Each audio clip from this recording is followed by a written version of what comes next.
Hey guys, phrasal verbs की series में आप सभी का स्वागत है और आज हम इसके डे 19 पर पहुंच चुके हैं।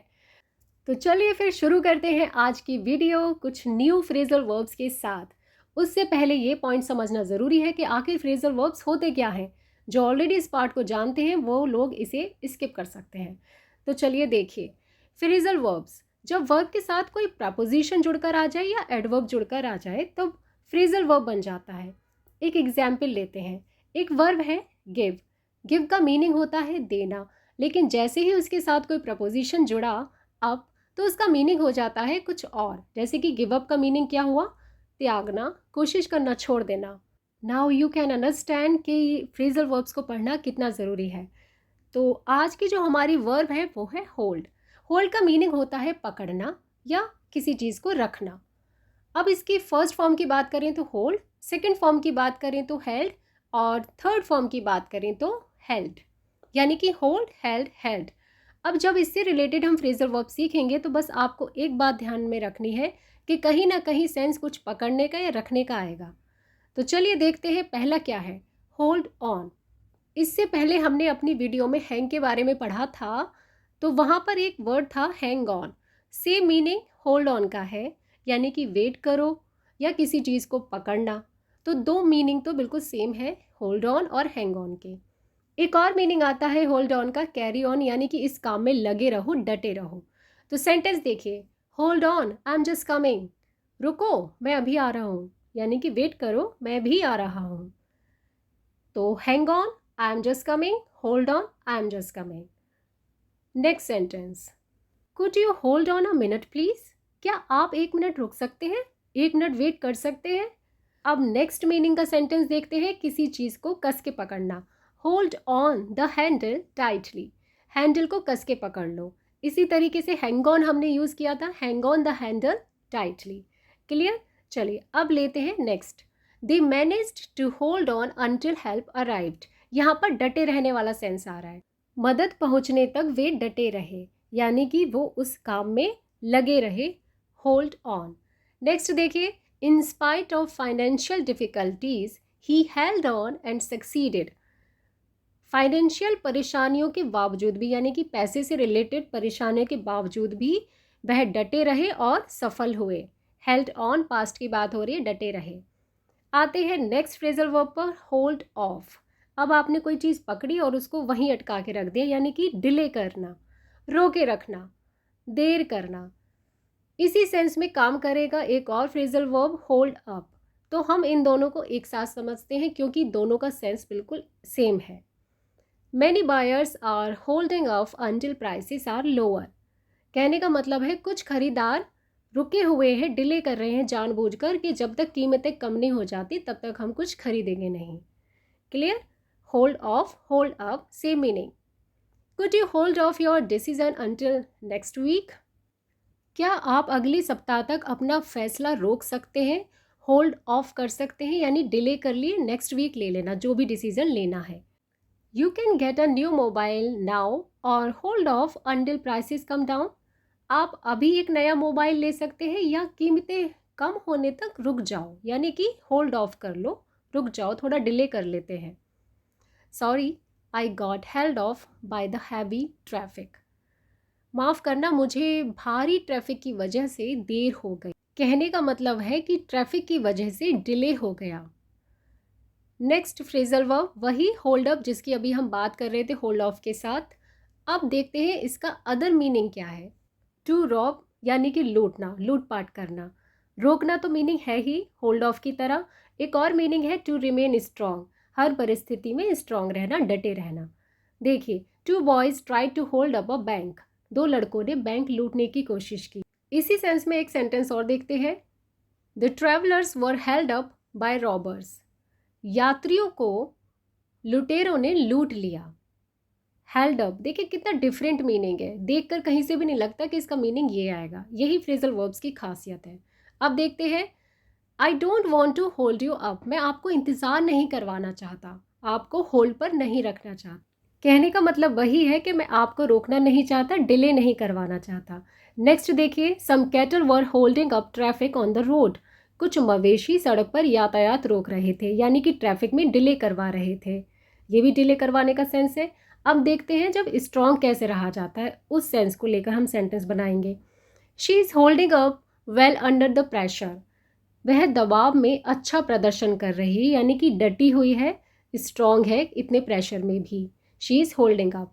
Next, you should hold up some more time, everything will be fine.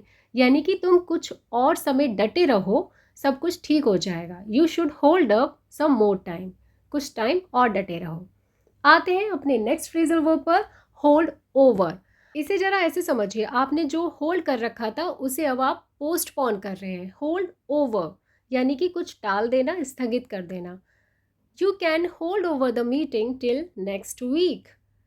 आप अगले सप्ताह तक बैठक स्थगित कर सकते हैं, यानी कि मीटिंग को होल्ड ओवर कर सकते हैं नेक्स्ट वीक के लिए। Moving to the next sentence. Next है, most of the bills are held over till the next session of the parliament. ये सेंटेंस पैसिव वॉइस में है। Bills are held over, bill held over कर दिए गए हैं, स्थगित कर दिए गए हैं। अधिकांश बिल संसद के अगले सत्र तक स्थगित कर दिए गए हैं, यानी कि जो बिल्स हैं वो नेक्स्ट सेशन में पोस्टपोन कर दिए गए हैं। नेक्स्ट देखिए, we will have to hold over these files until tomorrow. हमें इन फाइल्स को कल तक रोक कर रखना होगा। कल तक हमें इन्हें पोस्टपोन यानी कि टाले रखना है। चलिए आते हैं नेक्स्ट फ्रेजल वर्ब पर, होल्ड आउट। इसका मीनिंग बिल्कुल अलग है। टू रेजिस्ट और सर्वाइव, या तो कुछ रोकना, रोकने का सेंस तो हर किसी में आ रहा है, और बचा रहना यानी कि बहुत मुश्किल से जीवन जीना। एग्जाम्पल लेते हैं, how long can they hold out without water. वे कब तक पानी के बिना रह सकते हैं, यानी कि पानी के बिना कब तक सर्वाइव कर सकते हैं। तो सर्वाइव करने का सेंस आ गया। इसी सेंस में एक सेंटेंस और देखते हैं, the rebels held out in the mountains for several years. Rebels यानी कि विद्रोही, जो कई वर्षों तक पहाड़ों में रहे। अगर पहाड़ों में रहे तो डिफ़िकल्टी के साथ ही सर्वाइव किया होगा, तो इसी सेंस में आया है ये। नेक्स्ट देखिए, रोकने के सेंस में, water supplies won't hold out much longer. जल आपूर्ति यानी कि वाटर की जो सप्लाई हो रही है वो ज़्यादा देर तक नहीं रुकेगी। Won't hold out. चलिए आते हैं नेक्स्ट पर, होल्ड डाउन। इसको सिंपल एक मीनिंग में आज हम समझेंगे, to keep a job for some time, यानी कि कुछ समय के लिए एक जॉब पर टिके रहना, उस पर लगे रहना। एग्जाम्पल लेते हैं, I held down that job for years. मैं बरसों तक उस नौकरी पर टिके रहा, यानी कि मैंने वो जॉब लगातार की, मैंने छोड़ी नहीं। कुछ टाइम बाद जो हम स्विच कर देते हैं वो नहीं किया। Next, he was unable to hold down a job after his breakdown. Breakdown यानी कि कोई जीवन में आपने हार का सामना किया, असफलता, विफलता। अपनी विफलता के बाद वह नौकरी पर टिक नहीं पा रहा था।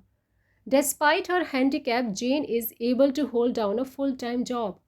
अपनी अक्षमता के बावजूद जेन एक फुल टाइम जॉब करने में सक्षम थी। कहने का मतलब है कि वह एक नौकरी पर टिकी रही। चलिए देखते हैं नेक्स्ट क्या है, होल्ड बैक। इसे भी बड़ी आसानी से समझ सकते हैं। आपने कुछ होल्ड किया और पीछे छुपा लिया, यानी कि आप कुछ छुपा रहे हैं, किसी चीज़ को कंट्रोल कर रहे हैं। दो सेंस में काम करता है, कुछ किसी चीज़ को रोकना या फिर छुपाना। सेंटेंस देखिए, I think he is holding something back. मुझे लगता है वह कुछ छुपा रहा है, उसने सारी बात हमें खुलकर नहीं बताई है। He is holding something back. He bravely held back his tears. अब यहाँ पर देखिए आंसू छुपाने की बात हो रही है। उसने बहादुरी से अपने आंसुओं को रोक लिया। पास्ट टेंस की बात है, held back. She managed to hold back her anger. वह अपने क्रोध पर काबू पाने में सफल रही, यानी कि अपने एंगर को होल्ड बैक यानी कि कंट्रोल करने में सफल रही। क्लियर। चलिए नेक्स्ट एग्जाम्पल देखिए, the police were unable to hold back crowd. यानी कि पुलिस जो थी वो भीड़ को रोकने में अक्षम रही, अनेबल रही, अयोग्य रही। होल्ड बैक, रोक नहीं पाई क्राउड को। चलिए अब देखते हैं आज का last phrasal verb, hold good. ये एक ईडियम भी है। टू रिमेन ट्रू और वैल्यूएबल और वैलिड, यानी कि कायम रहना, मान्य रहना, कोई चीज़ का वैलिड रहना। एग्जाम्पल से सारी बात समझ में आ जाएगी। लेते हैं example, this rule doesn't hold good everywhere. यह नियम हर जगह मान्य नहीं होता। यानी कि यह नियम हर जगह सही नहीं हो सकता। Does not hold good. Her advice held good in my case. उसकी सलाह मेरे मामले में सही साबित हुई, यानी कि मेरे मामले में उसने सही काम किया। Held good past tense. This explanation does not hold good in this matter. यह स्पष्टीकरण इस मामले में सही नहीं बैठता। डज नॉट होल्ड गुड, सही नहीं बैठता। The scheme will hold good till next month. Scheme यानी कि ये जो योजना है अगले महीने तक लागू रहेगी, अगले महीने तक मान्य रहेगी, वैलिड रहेगी। कोई ऑफर है, कोई स्कीम है, वो वैलिड रहेगा। Will hold good. तो ये थी आज की हमारी वीडियो होल्ड के फ्रेजल वर्ब्स के साथ। ये गाइस वीडियो आपको कैसी लगी है, क्या आपके लिए ये हेल्पफुल है, तो प्लीज़ आप कमेंट करके मुझे बता सकते हैं। अच्छा लगता है जब लोग कमेंट करते हैं, आपको अप्रिशिएट करते हैं और कुछ सजेशन भी देते हैं। शेयर कर सकते हैं और लाइक करना मत भूलिए। Thank you so much for watching this video. Bye bye, take care, जय हिंद, जय भारत।